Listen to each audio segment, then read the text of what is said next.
Alright, so this is a General Bike Ride Mark III. Okay, so alright guys, so I'm just going to give you a bit of a flavour of a bike ride and what they're looking for on your either enhanced rider scheme test or your advanced motorcycle test. This is not to try and give you the whole shebang. This is just to give you a flavour, nothing more than that. We will go through in a lot more detail, but let's just dispel a few myths. So first of all, it's not about speed, it's about safe progress using a system. And if you read the Motorcycle Roadcraft or the DVSA Essential Skills, you'll see systems in there, one called IPSCA, Information, Position, Speed, Gear and Acceleration on Roadcraft. And normally used by the DVSA is OSM PSL, Observation, Signal, Manoeuvre, Position, Speed, Look. But they both of them are all about planning, defensive riding, taking in information and using that. Hazard identification and anticipation. Right, so it's about safe progress and riding to a system. So we're moving off, we're just looking at the car coming towards us. We're looking at the speed bump, maybe a little bit of slow control here, so we don't shake our bones to death. And then around we're going to go to the right. Right. Already we can see parked vehicles and we position ourselves for best view and safety. That word safety comes into play an awful lot. Whatever you do, the overriding factor is safety, guys, safety. Never sacrifice safety for a better position or a better view. Have a look where I've stopped behind this stationary car. Leave yourself enough room to be able to ride out one side or the other should it get stuck in a queue of traffic or breaking down. Give yourself an escape route and also a safety buffer, especially if that car was on an incline. Lots of cars roll back. You'll give yourself a bit of a safer area to maybe use your horn or take avoiding action before it hits the front of your bike. Alright, I like to get in the second gear more or less straight away, that's just me. I find first gear is useful just for getting going, and then I use second gear to do an awful lot of my control work with. 30 mile an hour road, how do I know that? Well, built up area, residential, and we've got lampposts. Well, there's your two clues for 30 mile an hour, okay? Just being very careful of that car that may emerge. And again, look ahead, we can see the parked vehicle. Right, so no point coming over into lane 1. We might as well stay where we are until we get past it. Right, now I can do my lane change. And I didn't indicate there. Well, that's an interesting point. Do you always need to indicate? Well, the simple answer to that is no. If there's nobody there that is going to take any interest or use of that information, then why and who are you indicating to? So that's another myth, hopefully dispelled. But if in doubt, use an indicator.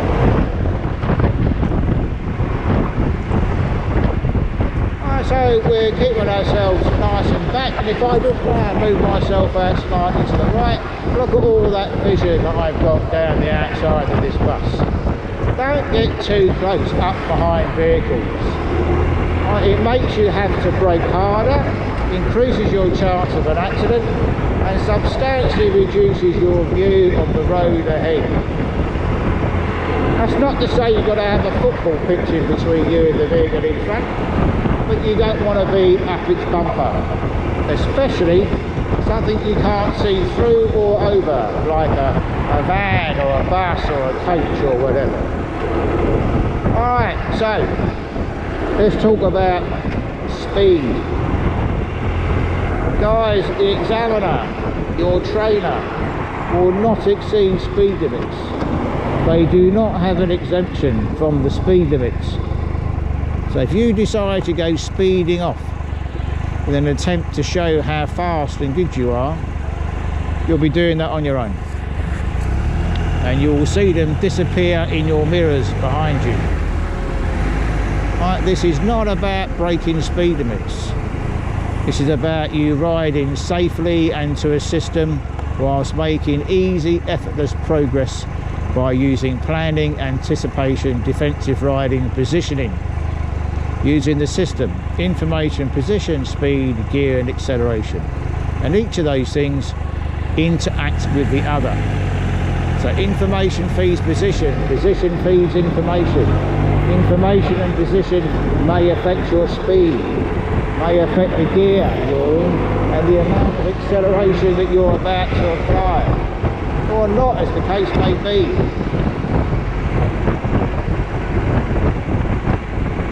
So, don't set out to impress with speed. Where you can, you get up to the speed limit of the road, if the circumstances, road and weather conditions permit. Alright, talk about position. Why am I coming out to the left hand side, going over to this bridge? Right, to the near side position. Why am I doing that? Well, that's a safety thing. So that should something be coming towards me from the blind side of the bridge towards me, that may have been over that dotted white line, I'm in a safer position.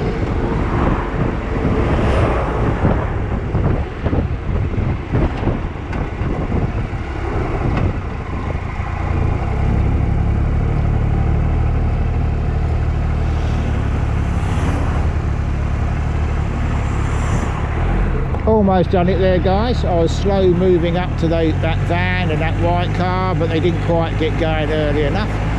Alright, sometimes it works, sometimes it doesn't. Don't get hung up about that, but the mere fact that you tried to use slow control to ease yourself up towards the hazard, right, to save you having to put your foot down, the mere fact that you tried shows that you understand and have got good control of the system.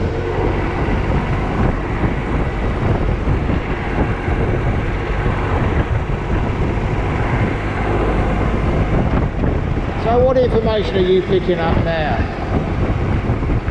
So you've got a bus lane there, can I use it? Well, if I can, and if it's suitable, if it gives me an advantage, I'll use it. If it doesn't give me an advantage, I was going to turn right into that junction there, well, what would be the point of you using this bus lane? So don't just habitually, mechanically, without any thought or planning, adopt a position or use a certain bit of road that isn't to your best advantage. Right, again, get your gear sorted out before the junction. Maintain a nice easy flow around it. Don't coast. Why should you not coast? Well, your bike's not under drive and the bike will want to sit up. The natural tendency for a motorbike is to go forward. Right, that's its natural kinetic energy it wants to do. The only way it turns is by you putting positive forces into that bike, either left or right. If you disengage the engine, you disengage the drive, you are disengaging that positiveness. Right, so get your gear sorted out, get your acceleration sorted out, and drive around the thing calmly.